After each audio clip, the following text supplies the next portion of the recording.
मैं समझता हूँ आज भारतवर्ष का आर्थिक स्थिति अत्यंत गंभीर है। भारत सरकार का आंकड़ा कह रहा है कि बेरोजगारी 45 साल में इतना इस स्तर में नहीं था। ये सरकार का आंकड़ा कह रहे हैं।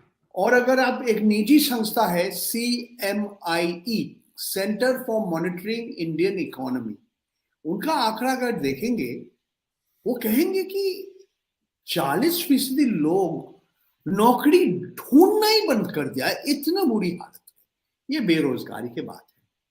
दूसरी बात है कि महंगाई महंगाई पिछले 1.5 साल से भी ज्यादा 2 साल की समय से जहां पे है, ये भी भारतवर्ष का इतिहास में बहुत दिन के बाद हम देख रहे हैं इस तरह से मुद्रास्फीति।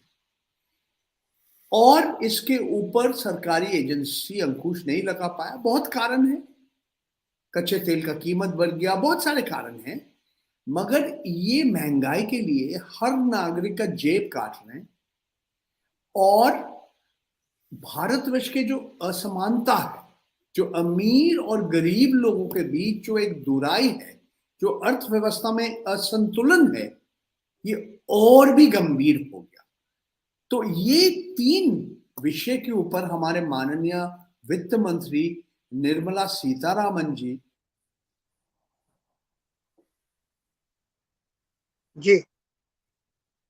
जब महंगाई बढ़ जाता है हर नागरिक का जेब काट देते हैं सरकार ने।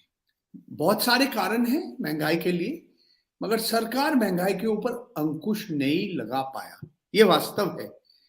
और महंगाई का एक असर पड़ता है कि गरीब लोग के ऊपर असर ज्यादा पड़ता है।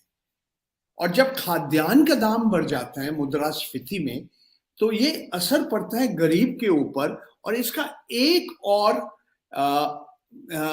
एक और इम्पैक्ट होता है। क्या है कि हमारे देश में जो असमानता है, जो असमानता है, इनइक्वालिटी है, जो अमीर और गरीब के बीच जो दुराई है, जो जो जो अर्थव्यवस्था में जो असंतुलन है, ये भी बढ़ जाता है। तो कोरोना काल में हमने देखा कुछ बड़े बड़े पूंजीपति, उसका संपत्ति, उनके बड़े बड़े उनका आय, उनका संपत्ति का कीमत बहुत बढ़ा, जिस समय लोगों का आर्थिक स्थिति खराब होता रहा।